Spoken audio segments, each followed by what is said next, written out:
Hey guys, welcome back to Andy's Dinosaur Reviews. It's been a few days since we had a news video. There really hasn't been too much going on the Mattel front. I've kind of been trying to wait out for some kind of news from them, but really I got one thing and it's not too amazing, but we will throw it in here regardless. And we do have a little bit of news from a few other different companies. The very first one that I do want to go over is actually a brand new dinosaur from a sculptor in Thailand. And it is an Allosaurus, and it is sculpted, and I'm probably going to absolutely butcher his name, and I super apologize for this. Surachai Junyeaw would be, I guess, how you say his name. Again, probably said it wrong, but regardless, it is an absolutely beautiful looking Allosaurus, as you can see by these images here. One thing that is really cool about it is that every Allosaurus that is purchased is actually painted by the artist himself. The original artist who created this is going to paint every single one of these Allosaurus figures that anyone purchases from him. A little bit of information on it is that it is in 1/35th scale, and it does come with the base. It is 24 centimeters in length from head to tail, and the height is approximately 11 centimeters. It is a 3D print, and it is made to order, so anytime anyone orders one, you will have to wait 1 week plus the shipping time. It'll take them about 1 week to finish it, and then of course shipping time from Thailand to, I know from Thailand to here will take quite a while, so from Thailand to anywhere is probably going to take a little bit, so you do have to wait as far as the shipping time goes. But it cost $55 US, and that is excluding the shipping cost. I think that is an incredible price for an Allosaurus that will be hand painted by the artist himself, and not to mention the fact that this Allosaurus is absolutely breathtaking as far as its sculpt. I am definitely a big fan of the appearance of this Allosaurus. So if you do want to purchase this Allosaurus, check the description. I will throw a link to the Facebook page of the sculptor himself, where you can contact him at your leisure to order one if you would like. In the world of beasts of the Mesozoic, I know everyone is super excited for the upcoming ceratopsian line, so we've got images of all of the paint schemes, I do believe, of the initial Kickstarter. So I will show you guys all the paint schemes of any dinosaurs that I do believe I missed previously, as I have shown you guys a few paint schemes already, but these are the paint schemes of the other ceratopsians that I have not shown you. Here is the Albertoceratops, very nice looking. Again, I am a big fan of how there are so many different colors used and so many different variations of each color throughout. It's nice to see so much realistic skin tone on these figures. Here is the Avaceratops, and this one is really nice actually. I love the greens and that kind of like a light greenish bluish color.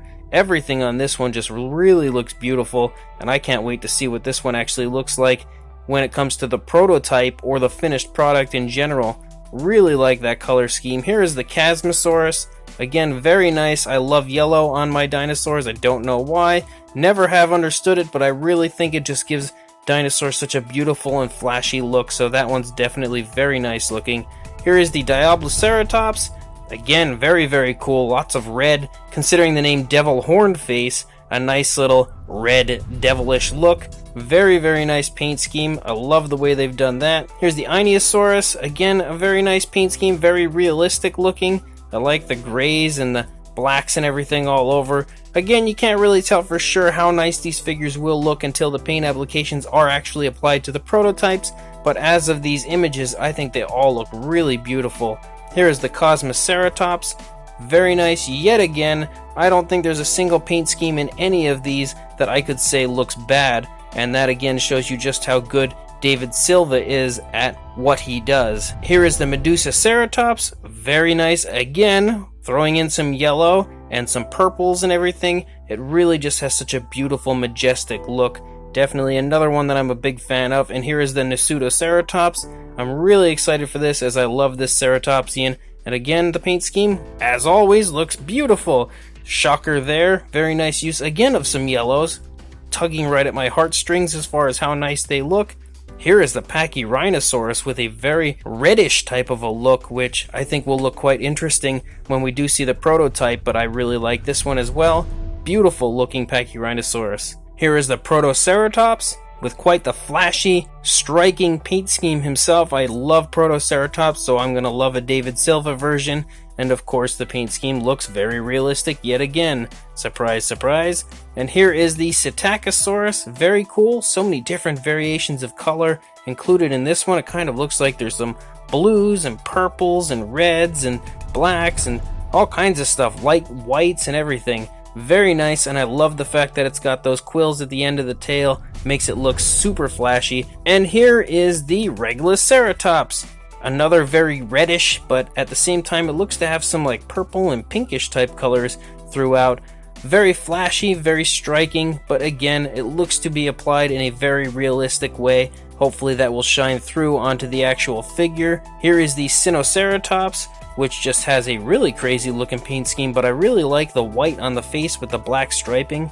I think that really looks nice, and I would love to see what the actual frill looks like, because it appears to have maybe like some yellow and orange mixed in, and I think that's going to make for a very beautiful looking ceratopsian. Here is the Styracosaurus, which has a very, very flashy paint scheme yet again. I love how so many of these paint schemes are really flashy looking, but at the same time really natural looking. It's impressive how David Silva is so good at coming up with such interesting looking but realistic looking paint schemes. I try sometimes sitting there coming up with something that's going to look realistic and flashy at the same time when I'm repainting stuff, and I just sit there kind of drawing a blank with the Jeopardy music playing in my head.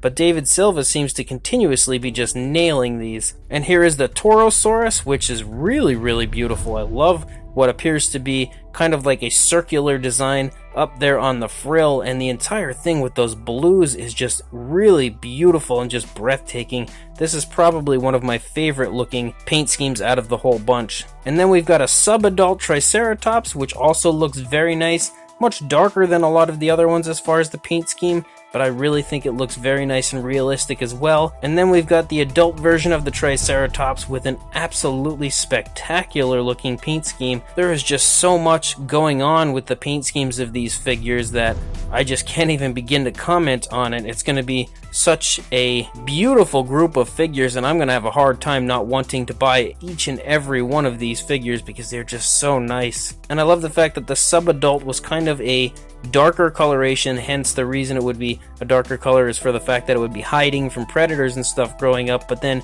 as it gets older and matures, it gets into a flashier look for probably mating purposes and stuff. Very realistic as far as the paint schemes go. Then we have the Utah Ceratops, which is very nice yet again.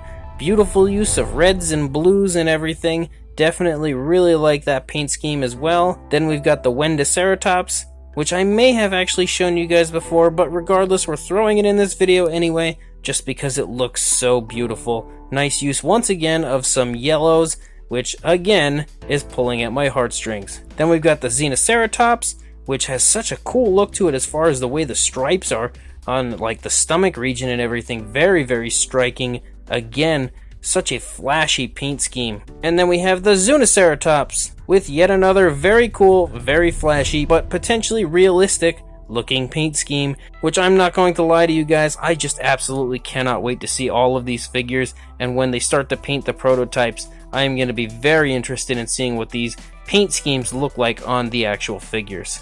And in some interesting news, we actually got some images here of dinosaur figures coming out from a new company that we have never heard of, or at least I have never heard of, and it is called what I believe is Edel. It definitely is very interesting to see these because they appear to be very Jurassic Park inspired. I believe they are in 1/35th scale, and they are really nicely articulated, it appears, and really they look beautiful. The Rex in general looks like a really young, very healthy looking Rexy, and I think the paint scheme is fantastic. I'm hoping the paint schemes on the actual production pieces end up looking just like these because they really, really look beautiful. And I know what a lot of you are thinking is maybe you're not too happy about more Jurassic style figures, as you can see a Jurassic Park style Tyrannosaurus Rex and Velociraptor here in the group, but they actually have a whole bunch of other figures that are coming out that aren't Jurassic Park inspired, so you get a nice mixture of both. So if you are a fan of Jurassic figures, you can get the Jurassic figures, and if you're a fan of other figures that have nothing to do with Jurassic Park, you'll have that option as well.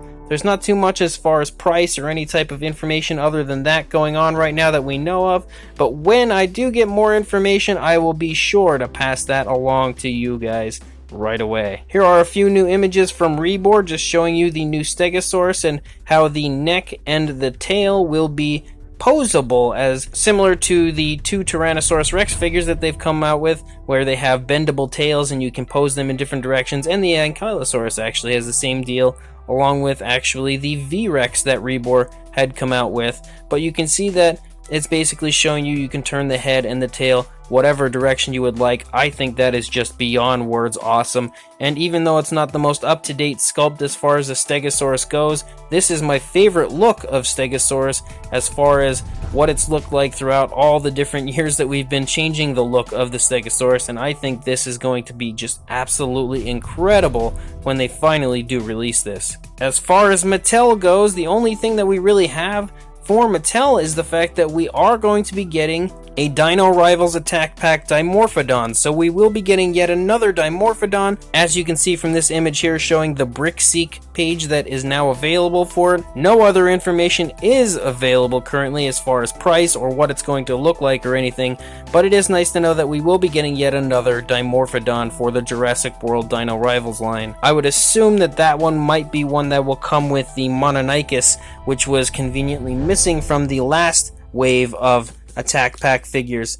A lot of people were curious as to what happened to that, where it's gone, and I assume that maybe that'll be Wave 3, and the Dimorphodon will probably be with it. And in the last little bit of news, we've got some new images of the upcoming Lego sets as far as Jurassic World goes. Here is the Triceratops one, and of course a few images here showing you the actual set once it is put together, and some of the human figures, and of course the Triceratops itself is there for all to see. Then here is an image of the Dilophosaurus set, which I also think is pretty cool. I'm not super huge into Legos or anything, but I think this one itself looks quite nice. It is cool to see that Lego has decided not to give the Dilophosaurus a sickle claw, which they had previously done, I do believe. Although it kind of looks like there might be a sickle claw there, but at the same time it's not up really high, so it kind of looks like there isn't. It's kind of tough to tell, but either way, still pretty cool. Then here's the Tyrannosaurus Rex set, which is actually my favorite of the bunch. If I were to buy any of these Lego sets, it would probably be this Tyrannosaurus Rex set, as I think it looks really, really nice.